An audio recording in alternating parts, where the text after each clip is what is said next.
Okay, Assalamualaikum dan selamat sejahtera. Saya Waziri Wazir. Untuk perkongsian kali ini saya nak cerita tentang sebuah buku tentang dabung lah, iaitu buku Train to Dabung ni. Buku ni adalah buku antologi puisi dan memoir yang baru dilancarkan bulan lepas lah, itu pada 29 Oktober lalu oleh Adun Dabung tu, Yang Berhormat Ku Muhammad Zaki Husin. Dia buku ni nipis saja dalam 94 muka surat lah.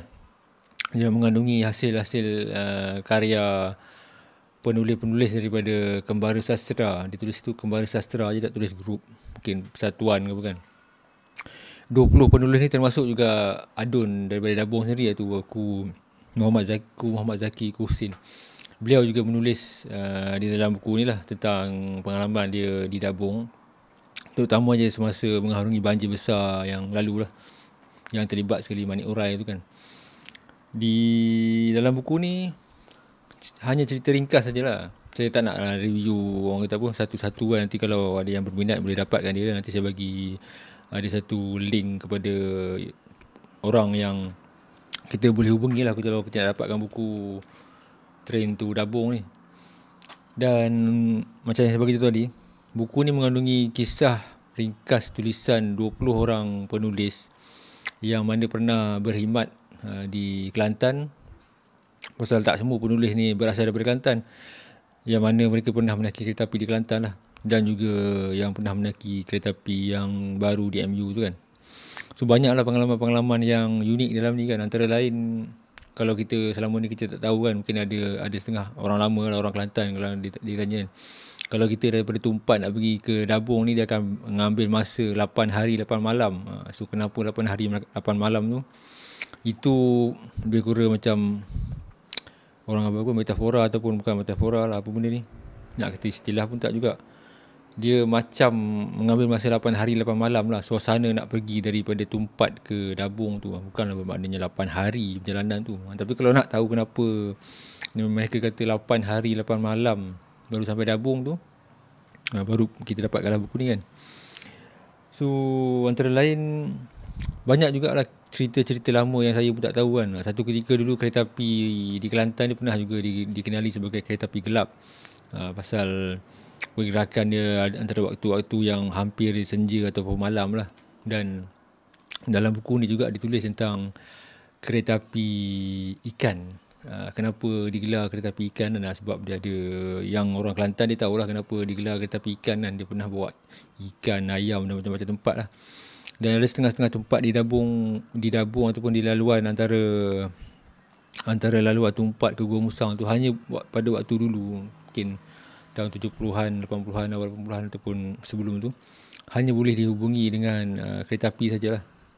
Cuma tak puas lah baca buku ni, sebab walaupun buku ni 94 muka surat, itu dah campur-campur lagi dengan dia punya gambar-gambar penulis dia dan juga gambar-gambar penulis di Dabung kan. Hanya 62 muka surat saja yang mengandungi cerita tentang pengalaman penulis ni lah. Yang selebih lepas daripada 62 muka surat tu cerita ataupun dalam bentuk puisi lah. So puisi ni dia taklah banyak sangat kan. Tapi itulah, dia tak puas lah. Saya macam saya ni yang minat baca buku-buku tentang train ni, harap mungkin akan datang perkongsian yang lebih mendalam lah tentang pengalaman mereka menaiki kereta api di Dabung lah. Dan bagi saya ini antara permulaan yang baik lah.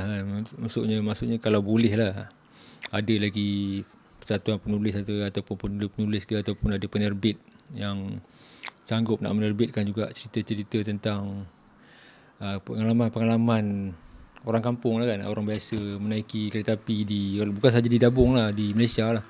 Pasal sekarang ni kita pun dah ke arah kereta api laju ataupun kereta api elektrik kan. Dan banyak cerita-cerita yang kita dengar daripada datuk nenek kita dulu-dulu, ataupun kawan-kawan kita yang dah berusia, yang pernah naik kereta api lama dulu, yang masa tu tak ada aircon lagi kan. Masa orang hari raya macam mana orang balik kan, ada yang masuk ikut tingkap lah apa benda. Kita tak tahu masa tu macam mana kan. Dan lama kelamaan cerita-cerita tu kalau tak dibukukan, rasanya dia hilang macam tu lah. Pasal benda ni kalau sampai dari mulut ke mulut ni, dia kadang ada yang bertambah jadi lebih dramatik kan, ada yang makin kurang kan, ataupun penyampaian tu jadi macam tak berapa tepat lah. Macam tu lah yang sebab itu mengapa dia mengambil masa 8 hari 8 malam, kenapa kereta api tu digelar kereta api ikan. Ada juga yang panggil kereta api ayam kan, tapi di mana bermulanya istilah kereta api ikan tu, dan juga itu kereta api gelap, kenapa dipanggil kereta api gelap kan. So buku ni ambil masa, kalau yang memang concentrate baca, tak sampai 2 jam pun boleh. Macam perjalanan daripada Tumpat ke Dabung tu lebih kurang 3 jam. Rasanya mungkin, tak tahulah, separuh perjalanan tu rasanya dah habis dah kita baca, pasal dia nipis lah. Memang bacaan santai lah. Sebelum ni banyak juga buku-buku yang tentang kereta api saya baca, macam kereta api Trans-Siberia. Lepas tu ada penulis Malaysia sendiri yang pernah mengembara menaiki kereta api di London sampai sini kan. Dan penulis daripada India yang menaiki 80 kereta api di India kan. Dan ini antara koleksi yang terbaru yang boleh dikatakan menarik lah kan. Pasal Dabung pun saya minat juga ke sini. Satu sebabnya dia agak terpencil lah kan. Dan sekarang ni mungkin dah tak begitu terpencil sangat lah. Pasal kalau orang kata sekarang ni dah ada macam fenomena baru bawa masa ni lah kan.